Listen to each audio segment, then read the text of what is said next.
دیکھیں جی، پہلی بات یہ ہے کہ برک ایک بہت بڑا فورم ہے، اور اگر آپ اس کو اس وقت کمپیئر کر کے دیکھیں تو جو بڑے بڑے فورم ہیں دنیا میں 2-3، ان میں سے ایک ہے، اور پوٹینشل کے حساب سے تو کہیں زیادہ ہے۔ اس کی وجہ جو ان لوگوں کے پاس ریسورسز ہیں، پاپولیشن ہے، جو فیوچر کے جو ان کی پلاننگ ہے، اس سب کو اگر آپ سامنے رکھ کے دیکھیں تو برک جو ہے is going to be a huge thing in couple of years, اور اس میں اس کو کوئی روک نہیں سکتا۔ اور اس طرح کے جتنے فورمز کوئی ملک بناتا ہے تو ڈیفینیٹلی اس کو کوئی لیڈ کرتا ہے اپنے مقاصد کے لیے، ورنہ کسی کو کیا ضرورت ہے کہ آپ کوئی اپنا پروجیکٹ جو ہے اس کو چھوڑ کے تو اس طرح کے کاموں میں لگ جائیں۔ ظاہر ہے اس کے اندر آپ کی بہت ہی کیلکولیٹڈ قسم کی جو ہے وہ ہوتی ہے کہ ہم نے یہ کرنا ہے اور کیا نہیں کرنا۔ اب اس کیس میں یہ میں نے پہلے بھی عرض کیا تھا کہ پاکستان جب اس طرح کی کسی چیز میں انٹر ہوتا ہے تو وہ entry it self India challenge کرتا ہے بائی ڈیفالٹ اس طریقے سے کہ وہ کہتے ہیں جی کہ پاکستان کی نیت ہی ٹھیک نہیں ہے۔ میں اسٹیٹمنٹ انڈیا کی دے رہا ہوں کہ انڈیا کا اس پہ موقف کیا ہے کہ وہ ہمیں جوائن کرنے کے لیے نہیں آ رہا ہے کہ انہیں کوئی تعمیر و ترقی سے یا کوئی اس جو ہے وہ فورم سے دلچسپی ہے، بلکہ وہ سبوٹائزنگ ایکٹیویٹی ہے، اور ایک طرح کا ان کا منصوبہ ہے کہ ہمیں کسی طریقے سے ڈسٹرب کیا جائے۔ تو یہ تو فورم ہم بنا رہے ہیں تاکہ ہم کوئی آگے نکلیں، بجائے اس کے کہ ہم یہیں بیٹھ کے پھر لڑنا شروع ہو جائیں۔ اب اس کے لیے اگر آپ ان کے ساتھ آرگیو کریں تو وہ 10 مثالیں لے کے بٹھا دیں گے کہ یہ دیکھیں جی یہ سارک جو ہے کس نے بنایا تھا، اس میں ہمارا کنٹریبیوشن کتنا تھا، اس کو کس طریقے سے جو ہے وہ روکا گیا، یہ جو ہے گلوبل ساؤتھ کا ایشو ہے یہ کس نے اٹھایا تھا، کس طریقے سے ہم نے منظم کیا، پاکستان نے اس میں کیسے اس کو تار پیڑو کرنے کی کوشش کی، یہ جی فلان جو ساؤتھ ایسٹ ایشین بے شمار ایسے جو فورمز ہیں، اور ان میں یہ چیز وہ کلیئرلی اس کو کہتے ہیں کہ یہ وجہ ہے جس وجہ سے ہم پاکستان کو اگر کوئی اس طرح کی دیتے بھی ہیں ان جو ہے انٹرنس کسی طریقے سے، تو وہ لمیٹڈ ہونی چاہیے تاکہ ہم اپنے معاملات میں جو ہے وہ ڈسٹرب نہ ہوں۔ تیسری بات جو اس میں امپورٹنٹ ہے میں سمجھتا ہوں کہ پاکستان کے لیے، کہ ان کو بھی دیکھنا چاہیے کہ بھائی آپ ایک فورم پہ جا رہے ہیں، اور ایک ایسے فورم پہ جا رہے ہیں جہاں پہلے سے کچھ ملک بیٹھے ہوئے ہیں اور بڑی مضبوطی سے جو ہے وہ قدم جما کے بیٹھے ہوئے ہیں، تو آپ وہاں پہ جا رہے ہیں تو آپ اپنا کوئی سنگل پوائنٹ ایجنڈا لے کے نہیں جا سکتے۔ آپ وہاں پہ جائیں ان کے ایجنڈے کے ساتھ کسی نہ کسی طریقے سے کوئی میچنگ قسم کا جو ہے ہونا چاہیے، تاکہ وہاں بھی آپ کو ویلکم کیا جائے اور دیکھا جائے کہ آپ ایک پازیٹیو مائنڈ کے ساتھ جو ہے وہ آ رہے ہیں، تو تب جا کے بات بنتی ہے۔ ادروائز یہ تو پرابلم تو ہے، ان کے لیے اعتراض کی میں سمجھتا ہوں کہ پھر گنجائش تو پیدا ہوتی ہے۔ صاحب اس میں آپ سے ایک کاؤنٹر کویشچن کرنا چاہتا ہوں۔ دیکھیں وہ کیونکہ دیکھیں پھر وہ ایس سی او میں کیوں آئے،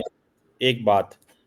ایک پوائنٹ تو یہ ہے نا، انڈیا ایس سی او میں بھی آیا ہے۔ دوسری بات یہ ہے کہ پاکستان نے ایس سی او میں کشمیر کو ڈسکس نہیں کیا، حالانکہ بائی لیٹرل مسئلہ ہے، کوئی سٹیٹمنٹ ایسی نہیں کی، ایون کہ پرائم منسٹر نے نام بھی نہیں لیا، کیونکہ ہم ریسپیکٹ کرنا چاہتے ہیں اینٹی آف دا فورم۔ تو جب ہم اتنی اس کی جو سائنٹٹی کو سمجھتے ہیں کہ ایس سی او جیسے پلیٹ فارم میں ہم نے نہیں کیا کشمیر کو ڈسکس کیا، کیونکہ ہم سمجھتے ہیں کہ یہ بائی لیٹرل ایجنڈا ہے، اس کو ہم ڈسکس کرتے رہیں گے دنیا کے اور فورم سے، لیکن آج نہیں کرنا، کیونکہ آج وہی ڈسکس کرنا ہے جس کے لیے ہم اکٹھے ہوئے ہیں۔ تو اس میں تو یہ کوئی چیز نہیں ہے۔ اور دوسرا برج صاحب آپ کو نہیں لگتا کہ اور چائنا کے 25,000 اپنے مسئلے، جب وہ اس طرح کے فورم سے بیٹھ کے ایک دوسرے کے ساتھ بائی لیٹرل مسئلے ڈسکس نہیں کرتے تو پاکستان کیوں کرے گا؟ تو آپ کو نہیں لگتا کہ انڈیا ضد میں آ گیا ہے کہ نہیں یہ ہم نے نیچا دکھانا ہے؟ یہ پاکستانی سمجھتے ہیں، جیسے آپ بات کر رہے ہیں نا، پاکستانی یہ سمجھتے ہیں کہ یہ ہمیں نیچا دکھانا چاہتے ہیں ہر جگہ، اور بتانا چاہتے ہیں کہ جو 1947 میں پاکستانیوں نے فیصلہ لیا ہے وہ غلط فیصلہ لیا ہے۔ This is what Pakistani believe and this is what section of India کی جو the people who are at the helm of the affairs they believe کہ ہمیں یہ کرنا چاہیے۔ کیوں یہ تاثر دینا چاہتے ہیں، کیوں بتانا چاہتے ہیں کہ پاکستان 1947 میں غلط فیصلہ لیا؟ یہ کوشچن تو ہے نا، مطلب میں نے آپ کو لاجک دی ہے، چائنا والی لاجک دی ہے آپ کو، ایس سی او والی، اس میں تو کچھ نہیں کبھی ڈسکس ہوا ہم نے بائی لیٹرل، تو انڈیا کیوں نہیں، یہ بہت بڑا کوشچن ہے اور لاجیکل ہے، اس میں قطعاً کسی چیز کی جو ہے وہ شک نہیں ہے، نہ ہی اس حوالے سے کوئی اعتراض کرتا ہے، لیکن میں سمجھتا ہوں کہ جس طریقے سے انڈیا اس کو لے رہا ہے، دیکھیں وہ بڑا ایک کلیئر قسم کا مسئلہ ہے، چونکہ جیسا کہ آپ کسی ملک کی انٹینشن پہ ہی اعتراض کریں، چونکہ پاکستان کا جس حساب سے اس میں انٹر ہونے کی بنیادی جو وجہ رہی ہے، جو بنیادی وہ رہا ہے، وہ میں نے جیسا کہ کہا کہ اس طریقے سے نہیں کہ یہ ایک بڑا فورم ہے تو اس پہ پہلے سے اتنی قوتیں بیٹھی ہوئی ہیں اور ہم جا کے ان کے ریسورسز کو شیئر کرتے ہیں اور اس میں اپنا کنٹریبیوشن دیتے ہیں، شراکت داری کی بات کرتے ہیں۔ اس کے بجائے وہ اپنے ایجنڈوں کے حوالے سے جو پاکستان کا تاثر پڑتا ہے وہ اس طرح نہیں پڑتا جس طرح چین اور انڈیا کا ہے۔ اس میں آپ ایک بات یاد رکھیں کہ چین اور انڈیا جو ہے وہ گلوبل سکیل پہ اس وقت جو ورلڈ آرڈر ہے اس پہ ان کا ایک کمپرومائز ہے ایک سطح پہ۔ میں آپ کو بتا دوں کہ وہ کمپرومائز کیا ہے کہ وہ اپنا حصہ جانتے ہیں کہ کہاں کہاں پہ ہے اور ہم نے کس طرح لینا ہے۔ پاکستان ابھی تک انڈیسائیڈڈ ہے اور اس معاملے میں ٹوٹلی انڈیفائن، کہ آپ پاکستان کے کسی بڑے سے بڑے بھی ماہر کو بٹھا کے پوچھیں کہ یہ جو گلوبل گروپنگز ہیں، یہ فورمز ہیں، یہ جو کیٹیگریز بن رہی ہیں، اس میں آپ کا انفیکٹ انٹرسٹ کیا ہے؟ ایون بریک کا آپ ذرا ہمیں ڈیفائن کر کے بتائیں، why you want to go. آپ جو ہے آپ کو اپنے معاملات، آپ کو تو 2 کلومیٹر پختونخوا نہیں سنبھالا جاتا راول پنڈی سے آگے، تو آپ یہاں سے جا کے برازیل اور رشیا اور پتہ نہیں کہاں کہاں کیا کریں گے؟ پہلے آپ تو یہ بتائیں، آپ کے ملک میں 60% مارکیٹ، جو یہ مارکیٹ کی باتیں ہو رہی ہیں، وہ ٹوٹلی انڈر گراؤنڈ انلیگل کلانڈسٹائن پتہ نہیں کیا کیا ہے، انڈر دی ٹیبل۔ آپ کا 80% جو ہے آدمی جو اس کو ٹیکس پیئر ہونا چاہیے وہ ٹیکس بریکٹ سے باہر ہے۔ اس کے لیے تو ایک لمبی لائن کوئی 200 صفحات کی آ سکتی ہے، تو ان کی طرف آپ کی نظر جاتی نہیں۔ تو آپ جا کے انٹرنیشنل اکانومیز کو جہاں اتنے اسٹرکٹ قسم کے قوانین ہیں، ٹیکسز کے، ٹریڈ کے، انویسٹمنٹ کے، کوآپریشن کے، اس میں جا کے آپ ٹانگ اڑانا چاہتے ہیں، اور وہ بھی ٹانگ اڑانا نہیں بلکہ آپ اس حد تک کہ ہمیں اس میں کوئی لیڈنگ رول جو ہے وہ دے دیا جائے، تو اس حساب سے تو انہوں نے اپوز کرنا ہے۔ میں نے کہا کہ یہ جو چائنا اور انڈیا کے درمیان ایک انٹرنیشنل آرڈر جو ہے اس کے اندر جو ایک انڈرسٹینڈنگ ڈیولپ ہوئی ہے، یہ ایک بہت بڑی ڈیولپمنٹ ہے اور اس کو سمجھنا چاہیے۔ فیوچر میں ان کے درمیان آپ دیکھیں گے کہ یہ جو تصادم ہے یہ کم سے کم اور کوآپریشن زیادہ زیادہ ہوتا جائے گا، اور اس کی نسبت پاکستان کے حوالے سے یہ زیادہ بڑھتا جائے گا، یہ آپ یاد رکھیے گا، کیونکہ پاکستان نے ابھی تک ایک ایشو بھی انڈیا کے ساتھ ریزالو نہیں کیا۔ بھائی اب کسی ایک بات پہ تو آ جائیں، بھائی کوئی ریلیجن پہ آ جائیں، ہیومن رائٹس پہ آ جائیں، ڈیموکریسی پہ آ جائیں، ٹریڈ اور انویسٹمنٹ پہ آ جائیں، بارڈرز، کسی ایک چیز پہ۔ اب یہ کیا بات ہے کہ کسی چیز پہ ہی آپ نہیں مانتے؟ تو اس حساب سے میں سمجھتا ہوں کہ یہ ایک پرابلم پاکستان کے لیے ابھی کھڑا، لوگ سمجھتے ہیں کہ بہت ہو گیا، لیکن یہ ابھی کھڑا ہی نہیں ہوا، اس طریقے سے یہ ابھی پرابلم بنے گا فیوچر میں۔ برج صاحب آپ کو نہیں لگتا کہ انڈیا جتنا ڈیفنس پہ خرچہ کر رہا ہے، ابھی جرمن چانسلر وہاں پہ آئے ہیں، وہ 6 سب میرینز لے رہے ہیں، وہ خطے میں آپ کو نہیں لگتا آرمز ریس کو دعوت دے رہے ہیں، پاکستان کو بھی مجبور کر رہے ہیں؟ مطلب وہ کہتے ہیں نا کہ جب ایک بندہ سیکیور ہوتا ہے تو دوسرا آٹومیٹکلی انسیکیور ہوتا ہے۔ ہم اس کو اسٹریٹجک لینز میں اس کو جو جسے کہتے ہیں نا، یہ کہتے ہیں کہ یہ ایک چیلنج تو ہے، ٹھیک ہے۔ سو اب انڈیا نے 6 سب میرینز اور اتنا زیادہ انویسٹمنٹ کر رہا ہے، تو وہ پاکستان کے لیے تو پرابلم ہی پیدا کر رہا ہے نا۔ وہ یہ ظاہری بات ہے، اس کو وہ پاکستان کو پھر وہ کہتے ہیں نا کہ ہم ڈیفنس کو، جیسے وہ نریندر مودی نے کیا، یہ ہمارا مقابلہ کرنا چلے، ہم نے ان کے ہاتھ میں کٹورا دے دیا، وہ یہ اس میں وہ باتیں کرتے ہیں ہمیں، ٹھیک ہے۔ لیکن ہم سمجھتے ہیں کہ اگر ہم اپنا دفاع نہیں کریں گے، ہم اپنے آپ کو سیکیور نہیں کریں گے، تو وہ ہم جو ہے وہ ہم پہ کل کو حملہ کر سکتے ہیں یا ہمیں کل کو نقصان پہنچا سکتے ہیں، جو کہ ہم دیکھتے ہیں مڈل ایسٹ میں کیا ہو رہا ہے، یوکرائن میں کیا ہو رہا ہے۔ تو انڈیا تو بیسیکلی ان ادر ورڈز چاہتا ہے کہ پاکستان کو سٹارو کر دوں، کہ میرے ریسورسز زیادہ ہیں، ان ریسورسز میں تھوڑا سا پیسہ ڈیفنس میں لگا دوں، پاکستان کے ریسورسز کم ہیں، یہ بھی زیادہ ڈیفنس پہ لگاتا رہے گا اور سوشل سیکیورٹی پہ نہیں لگاتا رہے گا۔ تو انڈیا بیسیکلی تو پاکستان کو اس جگہ پہ لے کے جا رہا ہے بیکاز آف اٹس ریسورسز، کہ ہمارے پاس کوئی چوائس نہیں رہ رہی کہ ہم اس کو فالو کریں، ادروائز ہمیں کل کو وہ مار سکتے ہیں، کل کو ہمارے لیے مشکلات پیدا کر سکتے ہیں۔ آپ کو نہیں لگتا یہ جو ڈیفینس پہ اتنا پیسہ لگانا بیسیکلی تو پاکستان کے لیے ایک لومنگ چیلنج ہے، ختم ہی نہیں ہو رہا ہمارے لیے، ہمارا پیسہ ہی سارا ڈیفینس میں جا رہا ہے؟ نہیں، میرا خیال نہیں ہے کہ ایسا ہے سر، میرا خیال بالکل اس کے اپوزٹ ہے۔ میں سمجھتا ہوں کہ جو انڈیا کی پالیسی ہے پاکستان کے حوالے سے، یہ بہت ہی ہائیلی جو ہے انہوں نے اس پہ سوچا ہے، بڑی تھاٹ فل قسم کی پالیسی کو سامنے رکھ کے تو اسی حساب سے اس پہ انہوں نے انویسٹمنٹ کی ہے۔ اور یہ آج کی بات نہیں، آپ 80s میں چلے جائیں، پیچھے چلے جائیں، وہ یورپ سے جو انہوں نے ہتھیار خریدے 80s کے شروع میں راجیو گاندھی کے دور سے لے کے جب سے انڈیا اس حوالے سے اوپن ہوا ہے، تو ان کا مین فوکس جو ہے وہ اس حوالے سے یہی رہا ہے۔ اور اس کی وجہ یہ ہے کہ وہ بالکل ایک چیز تو کلیئر پہلے دن سے ہے کہ ظاہر ہے انڈیا آپ سے بہت بڑا ہے، اور کتنے گنا بڑا ہے آپ خود کیلکولیٹ کر دیں، 5 کریں، 10 کریں، 20 کریں، یہ آپ کی اپنی ملٹری ایز ویل ایز جو اسٹریٹجک جو آپ کی کاؤنٹنگ ہے اس کے حساب سے، تو آپ کا مقابلہ ویسے بھی نہیں بنتا with the exception of nuclear arms. Nuclear arms کو ایک طرف رکھ دیں تو آپ انڈیا کے خلاف نہیں لڑ سکتے، اور اگر آپ لڑیں گے تو آپ وہی 15-20 دن کی جنگ لڑیں گے جو آپ نے ماضی میں 2-3 دفعہ لڑی ہے۔ تو وہ پھر ظاہر ہے اس طرح کی جنگ جس کا آپ کو پتہ ہے کانٹر پروڈکٹیو ہے، اور آپ کو 20 سال 40 سال پیچھے لے جا رہی ہے، اور آپ کو کسی طرح کی فتح اور شکست کے جو وہ رجحانات ہوتے ہیں اس سے دور رکھ رہی ہے، تو وہ جنگ تو کوئی عقل مند شخص یا قوم یا کوئی ریاست جو ہے وہ لڑنے سے رہی۔